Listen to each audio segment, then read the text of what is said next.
кулак жана тамак. Бүгүн дабагер көрсөтүүсүнөн сиздерге дал ушул мурун, кулак жана тамак ооруларынын келип чыгуусу жана дартты айыктыруу ыкмалары туурасында сиздерге маалымат бермекчибиз. Мурун бул жыт сезүү органы жана дем алуу системасынын башталышы. Ал ички жана сырткы бөлүктөн туруп, сырткы формасы баарыбызга белгилүү. Ал эми ички бөлүгү былжыр чел кабыкчадан туруп, ошондой эле сөөк жана кемирчек тосма аркылуу экиге бөлүнөт. Алгач көпчүлүк бейтаптар кайрылган ринит же болбосо мурун ичиндеги чел кабыктын өнөкөт сезгенүүсү туурасында дарыгерден маалымат алып көрөлү.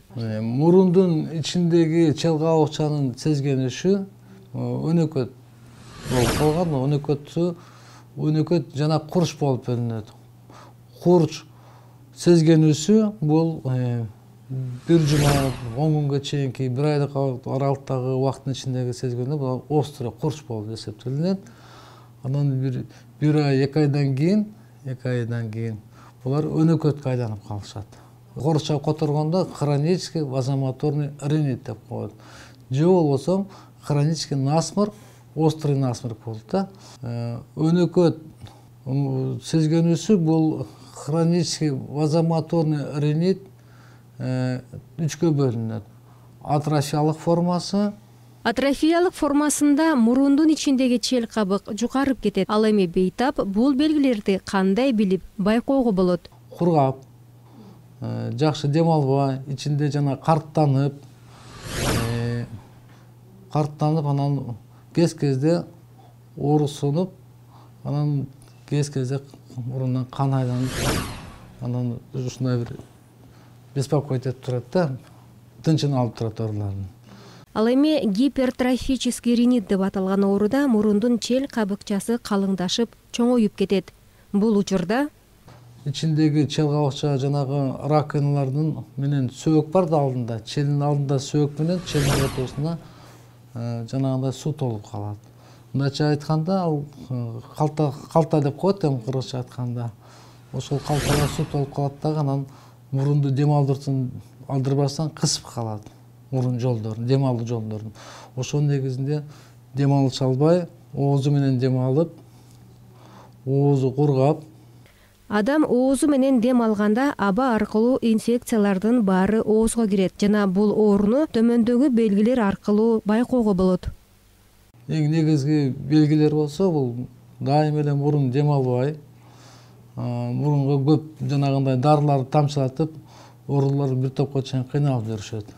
Мурун бүткөндө дем алуу кызматы бузулуп, мээге кычкылтектин баруусу кыйындайт. Бул учурда уйкусу жакшы канбастан, мээ эс албастан, эртең менен чарчап, башы ооруп, алы куруп, бат-бат чарчап, өздөрүн начар абалда сезишет. Биз азыр Надира деген сулуу кызыбыз операция болгонуна 2 жума болду. Мурундун өнөкөт оорусунун менен жабырканып жүргөн, мурундун ичинде анан жанагы гайморой көңдөйүндө полип бар болчу. Биз ошону эндоскопиялык жол менен тазалап алып чыктык. Операциябыздын аты болсо микрогайморотомия болду.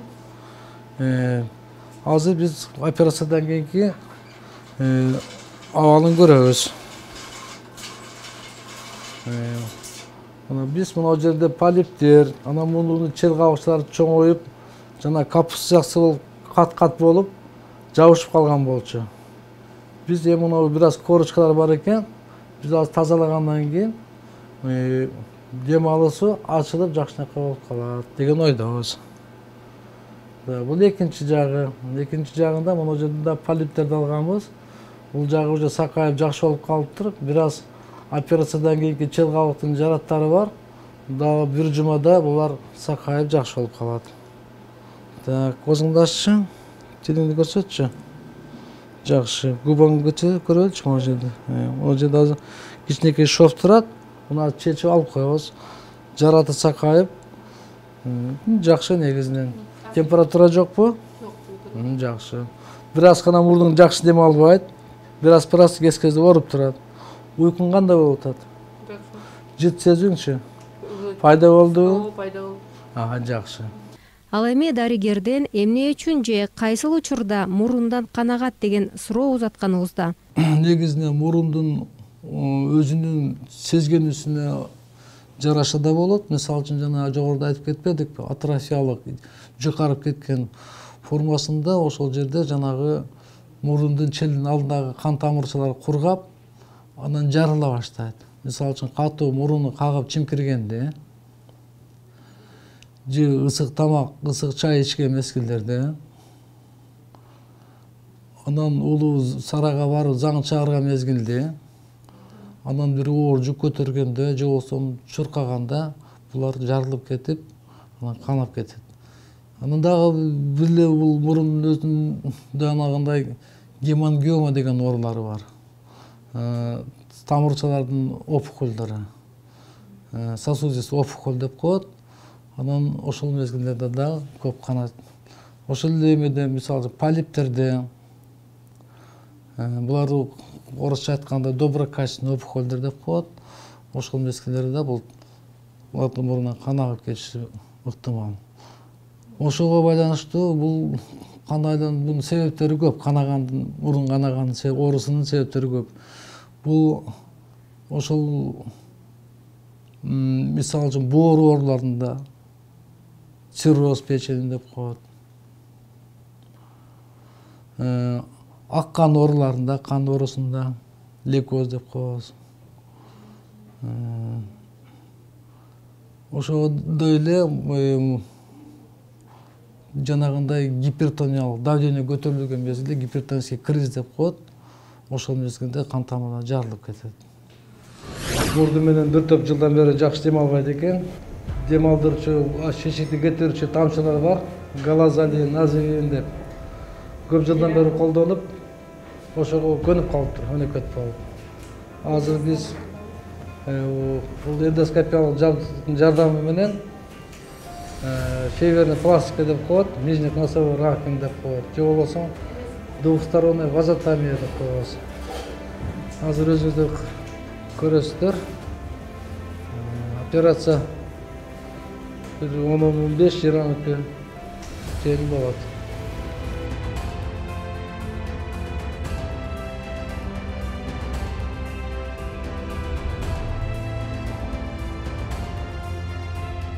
Биз азыр обработка жасап атабыз операционный поляны. Спирт раствору менен көзүнө түшүп кетпесин деп көзүн сүртүп койдук. Жапкан.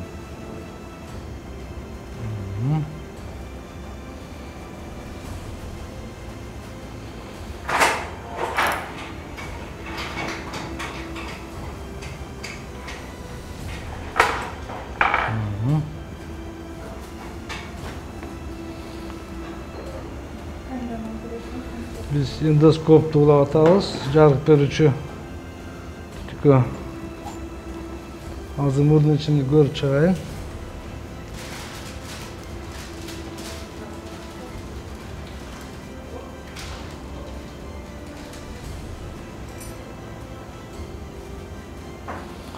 Мурундун ичиндеги чел кабыкча раковинасы чоңоюп кеткен. Чоңойгондо шишигенде мурунун дем алысын жаап калат. Носоглоткага чейин барабыз азыр. Азыр бир мурунун ичин шишигин кетиришкенге турунду коюп атабыз.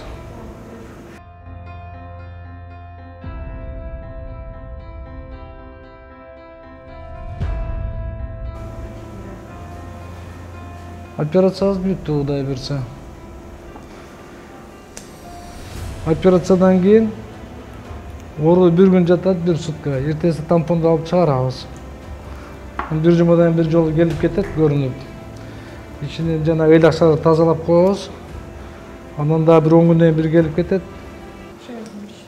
Ичин тазалап эме алып коебуз. Алып көрүп.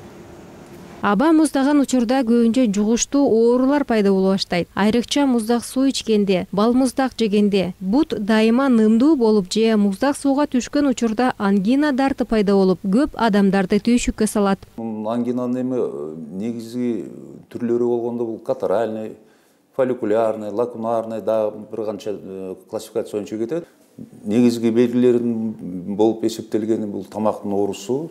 Мындайча айтканда тамак жута албай, суу иче албай, ооруган себебинен. Андан кийин температурасы көтөрүлөт. В общем, жалпылап айтканда интоксикация болот, өзүн начар сезип, чыйрыгып, алы кетип, шалдырап, ушул жанагы интоксикация берип аткан ошолор белгилер негизинен ошолор кетет. Анан бул ангина өзү оору болгончо бул негизинен эң биринчи ооруганда бизге лор врачтарга кайрылат негизи бейтаптар. Но негизи дарылоону бул инфекционисттер жасайт. Биз ошол көрүп, диагнозун көргөндөн кийин, эгер ангина коюп атсак, ар кандай түрүнө карап, лакунарный, фолликулярный, катаральный, биз инфекцияга кабыл алуу бөлүмүнөн жөрөбүз. Кийинки дарылоонун баары бул инфекционисттердин колунда болот негизинен. Но эми бул врач катары мындай узкий специалист болгондо бул бир рекомендация, кеңеш айта турган болсок, бул белгилер башталганда эле врачка көрүнгөнү негизинен жакшы болот. Анткени бул өзү кээде бир жуманын ичинде өзү деле мындай чечиле турган вопрос болуп калат, бирок кээде кабылданып кетип атпайбы? Мындайча айтканда паратонзилит дейбиз, паратонзилярный абсцесс болот, флегмона шеи болот, мындай ошол ошого жетишпеш керек болот да, негизги маселе болот. Ошол кабылдатпаганга аракет кылыш керек. Балдарда ангинанын пайда болушунун себептери болуп, ангинаны ар кандай микробтор чакырышы мүмкүн. Бирок ошолордун ичинен бул оорунун негизги козгоочусу стрептококк вирусу болуп эсептелинет. Бала начар тамактанганда, иммунитет начарлап кеткенде, организмде жашынып жаткан вирус ачыкка чыгып, оору күч алат. Ал эми булдар тукум куучулук касиетине ээ болушу мүмкүнбү деген сурообузга Тукум кууйт же куйбайт деп бир тараптуу айткан деле болбойт. Бул негизинен инфекционный оору да бул. Неспецифичный инфекционный болезньге кирет, бул определенный эмес. Но мындай бир тараптуу айткан менин оюмча өтө деле толук болбой калат да.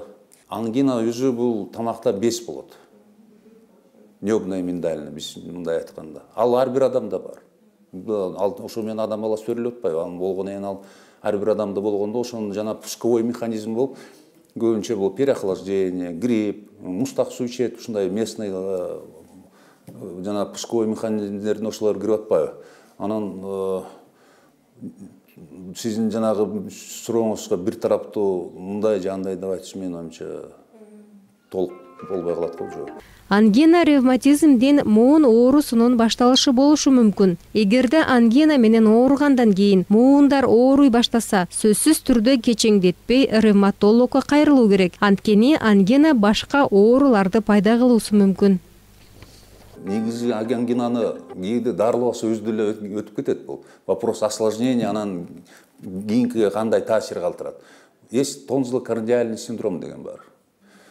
Бул жүрөккө таасир тийгизет, андан кийинки жүрөк таасир эткенде эмне болот? Бул ревматизмдин пусковой механизми да, бул именно ревматизм пайда болот ангинадан кийин.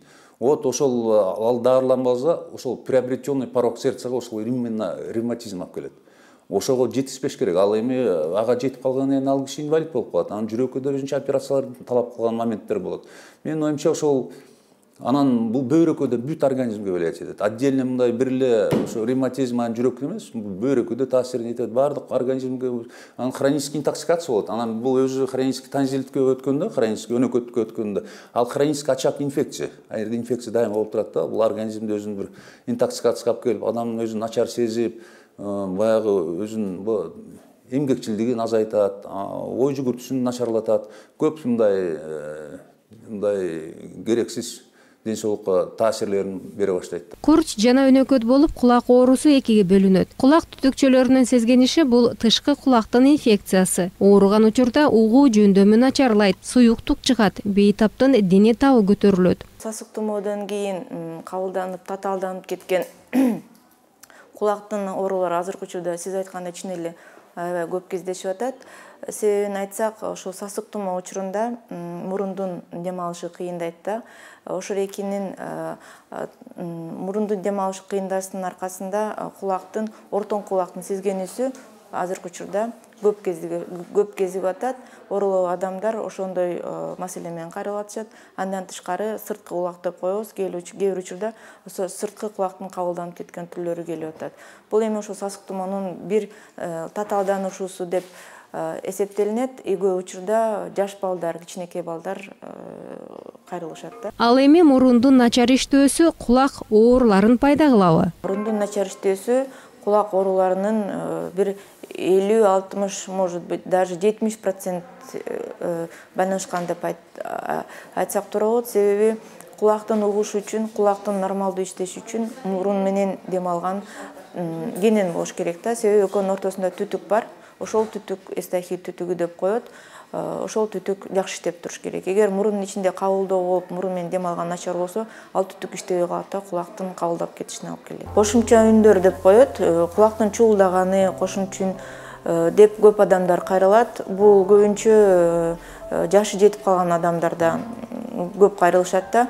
Бул ошо кулакты угузган нерв болот. 8-чи ошо 8-чи пара деп коет. Ошол нервке жабыркоо кеткен учурда же бул жашы жетип калгандыктан болушу мүмкүн, же болбосо сасык тумоонун татаалданып оордоп кетишинин аркасында болушу мүмкүн. Кээ бир учурда аминогликозидтер деп коет медицинада, ошо кулакка терс таасирүүчү бир антибиотиктер бар. Ошону врачтын контролу жок алып койгон учурда ошондой чуулдаган үндөр пайда болушу мүмкүн. Ошо кулакты угузган нервдин интоксикация болушунан пайда болот. Эми кулактын чуулдоосу менен күрөшүү, сиз жакшы суроо бердиңиз. Бул биздин тармактагы эң актуалдуу маселелердин бири. Биздин тармакта бул дүйнө боюнча онкологияда айтып коет го, ким ракты жеңсе, ошого алтындан эстелик коюлат деп. Биздин тармакта дагы ким кулактын чуулдаганын жеңсе, ошол кишиге алтындан эстелик коюлат дейт. Себеби бул процесс баш мээнин ошо эки деңгээлинде болуп калып атат. Тыштык байкебиз бул операцияга даярданып отурат. Кудай буюрса бүгүн кирип чыгат. Бул жерде диагнозу искривление носовой перегородки и вазомоторный ринит деп коет. Бул жерде кемирчегибиз кыйшайган. Анан кийин бул жерде карап көрсөк, мурдунун сырты да өзгөрүшү, деформация наружного носа деп. Бул жерде бир сразу эле 3 операция сразу болот. Акыркы 2 айдан бери ооруп атат. Мурдум гана.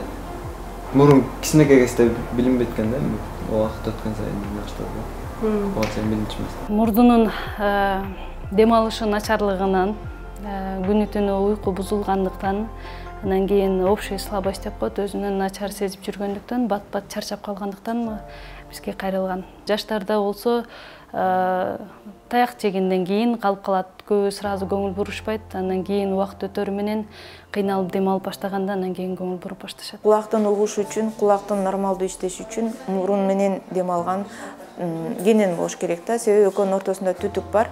Ошол түтүк эстахил түтүгү деп коет. Ошол түтүк жакшы иштеп туруш керек. Эгер мурунун ичинде кабылдоо болуп, мурун менен дем алган начар болсо, ал түтүк иштебей калат да, кулактын кабылдап кетишине алып келет. Дени сак улут бул күчтүү мамлекет. Ден соолукта болуңуздар.